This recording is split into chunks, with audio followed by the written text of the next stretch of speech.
Baik, Assalamualaikum warahmatullahi wabarakatuh. Selamat siang teman-teman semua. Sebelumnya saya ingin mengucapkan terima kasih kepada teman-teman semua yang sudah hadir pada Zoom meeting kita pada kali ini, di mana kita akan membahas studi kasus konstipasi yang merupakan penyakit yang mungkin teman-teman udah pernah dengar juga ya. Kita menggunakan metode SOAP, Subject Objective Assessment dan juga Plan, di mana penyakit ini mungkin sering ditemukan melalui beberapa faktor penyebab yang akan salah satu faktornya itu akan kita bahas pada studi kasus penyakit ini. Kemudian sebelum kita mulai pada presentasi kelompok ini, aku akan memperkenalkan dulu teman-teman semua, dimulai dari ada Cahya Firda ya. Boleh next slide? Yang pertama ada Cahya Firda dengan NPM 10, kemudian ada Sarah Aprilia dengan NPM 26, saya sendiri Naila Kirania dengan NPM 28, ada Rianti dengan NPM 32, Sandi Ilhamudi dengan NPM 40, Fauzi Pratama dengan NPM 42, Zahra Yuji dengan NPM 72, dan Cantika Triana dengan NPM 84. Sebelum masuk ke kasusnya, sepertinya teman saya Sandi Ilhamudin akan menjelaskan tentang apa itu konstipasi, biar kita lebih tahu terlebih dahulu. Kepada Sandi, dipersilahkan. Baik, terima kasih kepada Naila. Jadi sebelum masuk ke kasusnya, kita harus tahu dulu nih, apa itu konstipasi. Nah, konstipasi merupakan kesulitan buang air besar atau BAB yang ditandai dengan frekuensi melakukan buang air besar kurang dari 3 kali dalam seminggu. Nah, sehingga feses mengalami penumpukan dan akan menyebabkan konsistensi tinjanya padat dan susah untuk dikeluarkan. Next.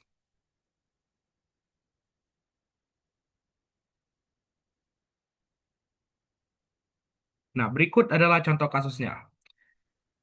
Yang di mana Nyonya S dengan umur 72 tahun, tinggal sendirian, mobilitasnya terbatas, dan mengeluhkan sulit BAB sejak 1 bulan. Nah, BAB-nya hanya 1 kali dalam seminggu, sering mengejan, feses keras, dan riwayat obatnya yaitu amlodipin, suplemen kalsium, dan antihistamin sesekali. Nah, asupan cairan rendah karena takut sering kencing malam. Hasil pemeriksaan fisik menunjukkan yang pertama keadaan umumnya yaitu apatis, lemah, dan atau tampak gelisah. Nah, status hidrasinya menunjukkan turgor kulit menurun, mukosa mulut kering, dan memungkinkan adanya dehidrasi ringan akibat asupan cairan yang rendah. Nah, hasil pemeriksaan labnya menunjukkan beberapa kadar dari elektrolit. Yang pertama adalah natrium dengan kadar 139 mili ekuivalen per liter. Dengan kalium 3,6 mili ekuivalen per liter, klorida atau Cl dengan kadar 103 mili ekuivalen per liter. Dan kalsiumnya yaitu 10,4 mg per dl. Dan TSH-nya yaitu 2,1 mikro international unit per mililiter. Sekian dari saya kembalikan ke moderator.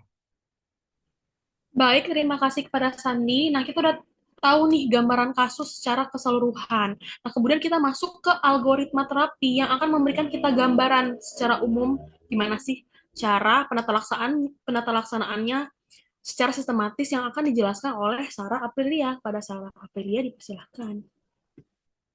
Oke, sekarang kita masuk ke algoritma terapi dari konstipasi. Nah, dari profil pasien ini tadi ya, kita tuh bisa tahu sebenarnya dia ini mengalami konstipasi kronis pada lanjut usia. Nah, setelah kita ketahui nih, dia ini kayaknya konstipasi kronis. Nah, kita lihat dulu riwayat pasien ini, mulai dari pemeriksaan fisiknya, pemeriksaan dubur, terus ada nggak perubahan yang abnormal pada feses, abdomen, atau si pasien ini mengalami anemia atau enggak. Kalau hasilnya itu positif, maka kita lanjutkan ke tes kolonoskopi, tes biokimia, dan pemeriksaan pencitraan abdomen. Nah, dari tes ini tadi tuh bisa kita lihat lagi, hasilnya itu positif atau enggak. Kalau positif, berarti kita lanjutkan ke terapi sesuai penyebabnya. Contohnya, kan tadi kita lakukan kolonoskopi ya. Kolonoskopi berarti yang kita lihat itu bagian kolon, usus besarnya. Kalau bagian kolon yang terganggu, berarti terapi kita fokuskan ke bagian kolonnya. Akan tetapi, kalau dari hasil uji kolonoskopi dan kawan-kawannya ini tadi negatif, berarti kita lihat dari penyebab lain. Misal, obat apa yang dia konsumsi, penyakit bawaannya apa, riwayat operasinya ada atau enggak, kondisi psikologisnya bagaimana, apakah sedang terganggu. Karena pada kondisi stres itu bisa memicu beberapa enzim untuk menimbulkan rasa kesulitan dalam mengeluarkan air besar pada beberapa orang. Terus kita cek juga fungsi kognitif dari nyonya ini bagaimana, dan dukungan sosial di sekitarnya bagaimana. Setelah kita lihat kemungkinan-kemungkinan ini tadi, kita masuk dulu ke langkah pertamanya. Kita singkirkan seluruh penyebab patologisnya, dan kita mulai dari perubahan gaya hidup si pasien ini. Terus kita tambahkan pengobatan empirik 2-4 minggu, terapi kognitif atau psikoterapi. Dari langkah pertama tadi, kita lanjutkan lagi ke langkah kedua. Nah, kita lakukan pemeriksaan fungsi usus. Fungsi usus yang pertama kita lakukan itu adalah tes transit kolon. Tes transit kolon itu apa? Tes transit kolon itu merupakan jenis tes yang kita lakukan untuk mengetahui seberapa lama makanan atau feses itu mengendap di dalam usus si pasien ini. Tujuannya apa? Tujuannya itu untuk kita lihat kira-kira pergerakan ususnya ini bagaimana? Apakah lambat? Atau ada masalah pada fungsi pengosongan normalnya.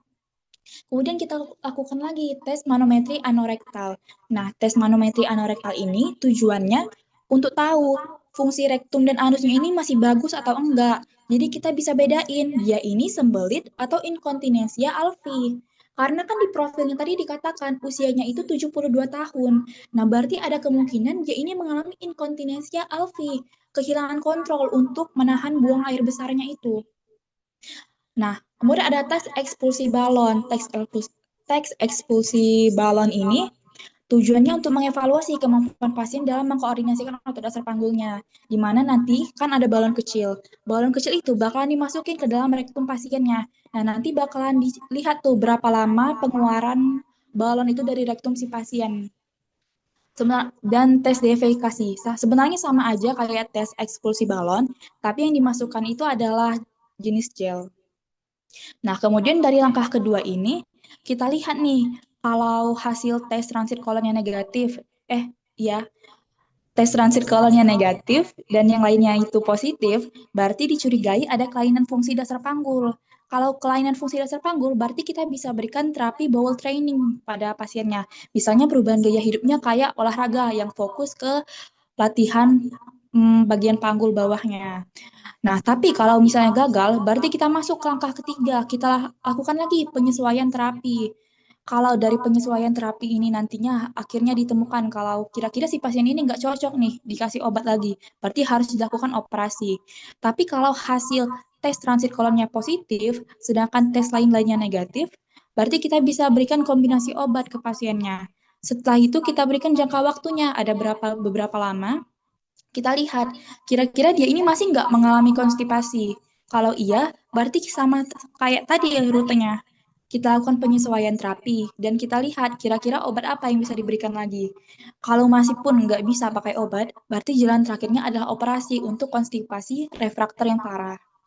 Sekian penyampaian materi dari saya. Selanjutnya saya kembalikan ke moderator. Terima kasih. Baik, terima kasih Sarah. Sangat jelas sekali ya algoritma terapinya.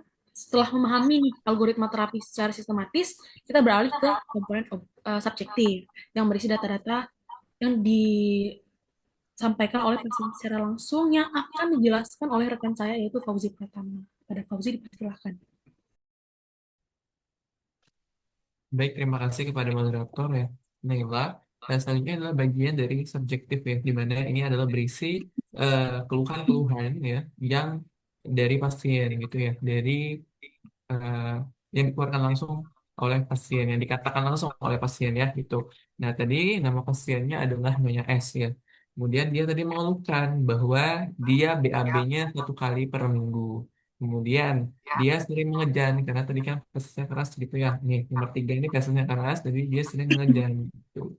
Nah, kemudian tadi disebutkan juga bahwa dia ada riwayat obat. Nah, riwayat obatnya apa aja? Amlodipin, kemudian suplemen kalsium, kemudian ada antihistamin ya. Ini adalah anti alergi ya, itu sekali ya.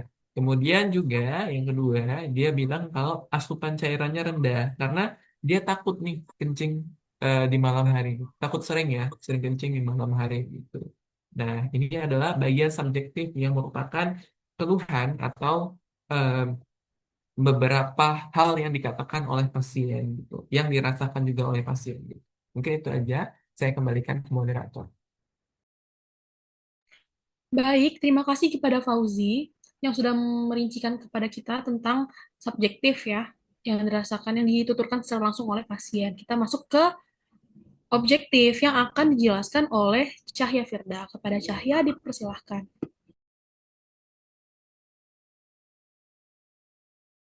Baiklah, terima kasih kepada moderator. Jadi kalau tadi udah ada subjektif, maka sekarang ada objektif.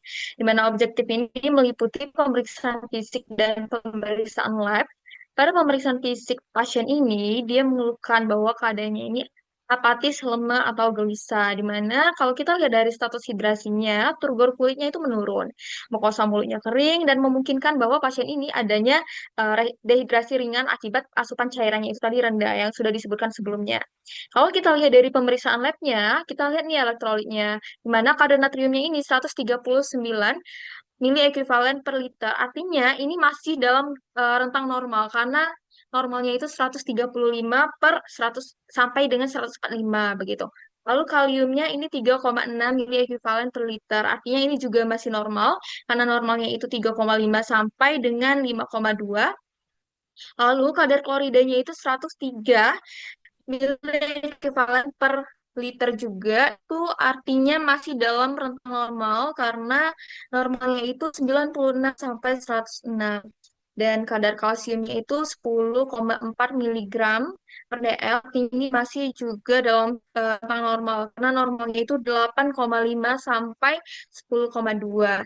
Setelah kita lihat TSH-nya ini juga masih dalam keadaan normal yaitu 2,1 dan kenapa didiagnosis konstipasi? Karena asupan cairannya ini tadi rendah, begitu.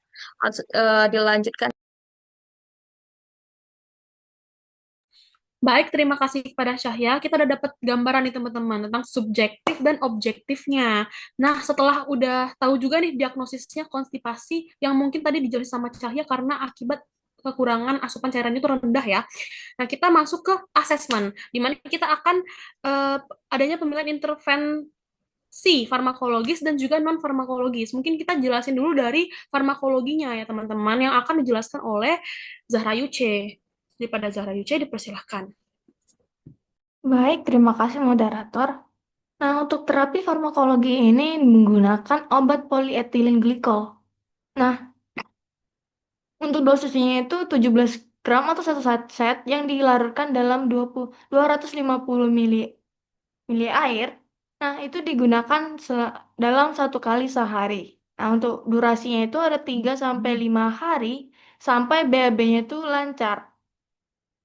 Untuk efek sampingnya itu ada diare, mual, mual ringan, dan kembung. Nah, pemilihan obat ini itu sangat efektif untuk konstipasi, aman untuk lansia, dan tidak menyebabkan kram. Baik, saya kembalikan kepada moderator. Oke, kalau untuk terapi farmakologinya kan kita udah dapat nih, yaitu poletilen glikol. Kemudian untuk terapi yang nggak pakai obat-obatan atau non farmakologi, itu akan dijelaskan oleh rekan saya, yaitu Rianti. Kepada Rianti dipersilahkan. Oke, baik. Untuk tata laksana non-farmakologis pada konstipasi, itu ada beberapa hal, langkah penting yang perlu dilakukan oleh si pasien. Yang pertama, kita perlu meningkatkan asupan cairan, itu biasanya sekitar 1,5 sampai 2 liter per hari. Itu disesuaikan dengan kondisi pasiennya ya. Kemudian hidrasi yang cukup membantu menggunakan feses, sehingga lebih mudah untuk dikeluarkan. Nah, selain itu juga, konsumsi serat itu juga harus ditingkatkan, misalnya dari buah, sayur, dan biji-bijian. Nah, serat kemudian itu akan membantu menambah bulk feses dan memperbaiki gerakan usus. Serta aktivitas fisik ringan seperti berjalan atau peregangan juga berperan besar dalam merangsang motilitas usus. Kedua, itu pasien perlu mengatur rutinitas BAB-nya. Jadi, dibiasakan ke toilet pada waktu yang sama setiap hari, terutama setelah sarapan nih. Karena ini memanfaatkan refleks gastrokolik. Kemudian juga hindari menahan keinginan untuk BAB. Kemudian yang terakhir, kita perlu mengevaluasi obat-obatan yang dapat memicu konstipasi seperti suplemen kalsium dan juga antihistamin. Nah, apabila memungkinkan ya, dosisnya itu bisa ditinjau ulang atau diganti alternatifnya. Saya kembalikan ke moderator. Baik, terima kasih Rianti. Sudah dijelasin juga ya teman-teman farmakologi itu gimana, farmakologi itu gimana. Dan selanjutnya kita masuk ke bagian plan yang akan menekankan strategi dari monitoring dan juga edukasi yang akan berguna banget nih untuk mendukung keberhasilan dari penanganan penyakit konstipasi ini. Mungkin yang pertama dijelaskan itu ada monitoring yang akan dijelaskan oleh Cantika. Pada Cantika, dipersilahkan. Baik, terima kasih kepada moderator. Nah, di sini saya akan menjelaskan untuk bagian monitoring. Nah, di bagian monitoring ini ada dua aspek utama yang perlu diperhatikan. Aspek pertama itu kita harus melihat frekuensi BAB pasien, apakah sudah mencapai minimal 3 kali dalam seminggu atau tidak. Nah, kemudian kita melihat konsistensi feses itu sesuai dengan tipe Bristol, yaitu apakah tipe 3 sampai 4. Kemudian apakah pasien itu masih perlu mengejan saat defeksi. Nah, hal ini tuh membantu kita dalam menilai terapi yang diberikan apakah sudah bekerja dengan baik atau tidak. Nah, yang kedua, kita pantau sisi keamanannya. Kita cek apakah adanya tanda-tanda dehidrasi pada pasien dan juga kita harus memantau kemungkinan efek samping dari obat yang digunakan. Dan bila perlu, penggunaan obat itu berlangsung, kita juga harus mengevaluasi keseimbangan elektrolit pasien untuk memastikan tidak ada gangguan metabolik. Nah, kedua aspek ini sangat penting dalam efektivitas dan juga keamanan terhadap berjalannya terapi. Sekian, saya kembalikan kepada moderator. Oke, terima kasih Cantika. Nah, setelah monitoring tadi, kita masuk ke edukasi yang akan saya jelaskan sendiri. Yang pertama, kita harus jelasin kepada pasien bahwa konstipasi pada lansia itu sering terjadi karena perubahan fisiologis sehingga perlu penyesuaian gaya hidup jangka panjang, kayak penurunan peristaltik usus dan kelemahan otot panggul, sehingga penanganannya itu nggak bisa cuma jangka pendek aja teman-teman. Jadi harus jangka panjang melalui perbaikan gaya hidup, bukan hanya mengandalkan obat-obatan aja. Kemudian, ketakutan sering kencing malam. Mungkin banyak orang-orang yang mengalami konstipasi itu jadi takut untuk minum dan mengurangi total cairan sehari. Nah, itu nggak benar ya, bahwa ketakutan sering mengeluarkan air kecil itu dapat diatasi dengan mengatur waktu minum. Jadi lebih banyak minum itu di siang hari dan dikurangi menjelang malam. Kemudian beri edukasi bahwa mengonsumsi makanan bervariasi kayak buah, sayur, biji-bijian itu dapat membantu usus bekerja lebih alami tanpa selalu bergantung pada obat. Karena usus itu bekerja itu akan lebih alami kalau misalnya kita konsumsinya itu makanannya itu buah, sayur, biji-bijian. Kemudian perubahan pola BAB-nya itu tidak perlu dianggap memalukan dan merupakan kondisi medis yang sangat-sangat umum dan diwajarkan sehingga pasien boleh untuk meminta bantuan keluarga atau tenaga kesehatan bila mengalami kesulitan agar kondisinya itu dapat ditangani dengan aman. Baik, udah dijelasin ya dari awal, mulai dari studi kasusnya apa, kasus yang kita dapatin itu bagaimana, subjektifnya itu bagaimana, objektifnya bagaimana, algoritma terapi secara umumnya itu gimana. Kemudian dijelasin juga sama Zahra dan Rianti mengenai farmakologi dan non-farmakologinya, yang mungkin meliputi perubahan gaya hidup, kemudian dijelasin juga tadi sama teman aku Cantika tentang monitoring, dan juga yang terakhir ini ada edukasi yang mungkin akan membantu sekali dalam penanganan keberhasilan penyakit konstipasi ini. Nah, mungkin itu saja yang dapat kami sampaikan mengenai penyelesaian kasus konstipasi yang kami dapatkan. Kalau misalnya ada salah-salah kata kami ucapkan, mohon maaf. Nutrisi yang baik adalah investasi terbaik untuk kesehatan kita semua. Terima kasih. Wassalamualaikum warahmatullahi wabarakatuh.